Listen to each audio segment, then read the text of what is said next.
So here at 8:45, and then what I would do is take the leave the soffits, take all the siding off. I'm scared of those pit bulls over here.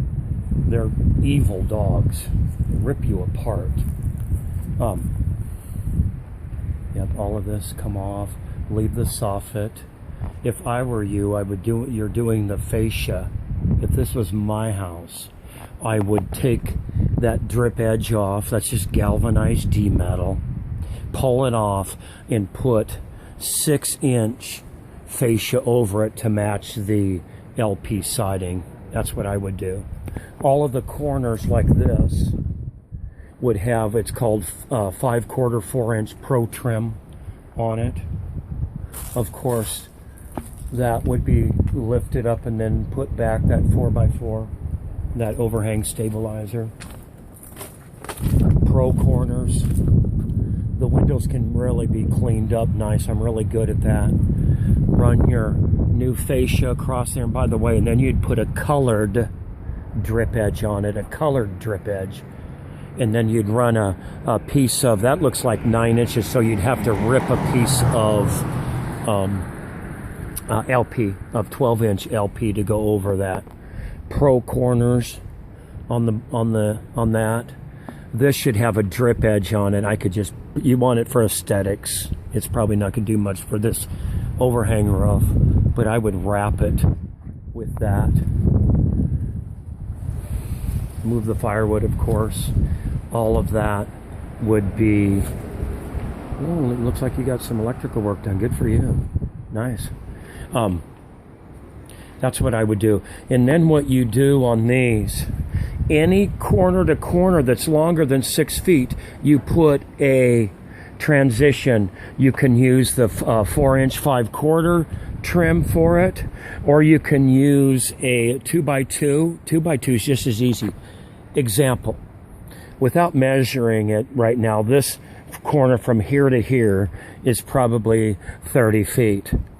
So at 15 feet exactly between the windows would be a partition. The reason for this is then you don't have seams.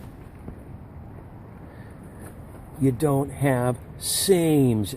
It doesn't look funny. It's seamless siding. All of this has been insulated already. You can see the insulation plugs. That's what those are. Those are insulation plugs. It's full already. You don't need any insulation in these walls. This gets pulled off, wrapped. What you're going to find behind here is 3/4 inch wafer boards. Not wafer board, but insulation board as insulation. You won't have any problems with that. Egress windows, one of these, you don't have to do both, one of these has to be egress. And with what the measurement is to the siding to the end of the surround, just those surrounds are $600-700.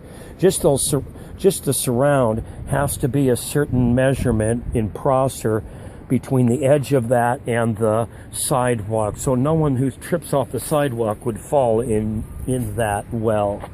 But one of those would have to be done for fire escape to bring it up to code. So, okay, insulation, I wouldn't even go there. Once this seamless siding, and that's another thing about seamless siding, when you do seamless, you keep all your R value. I wouldn't be concerned at all about insulation on this house at all. And I would use 8-inch. Color of your roof, get back here. That's called pewter gray. That's a Pabco product. That's a 30-year Pabco Premier is what that is. It looks like it's 2 years old at the most. But they didn't even put a colored drip edge. They used the cheap galvanized. I would go around it after you put your new fascia on, is put a colored D-metal gray. Gray D-metal, not galvanized. Okay? All right.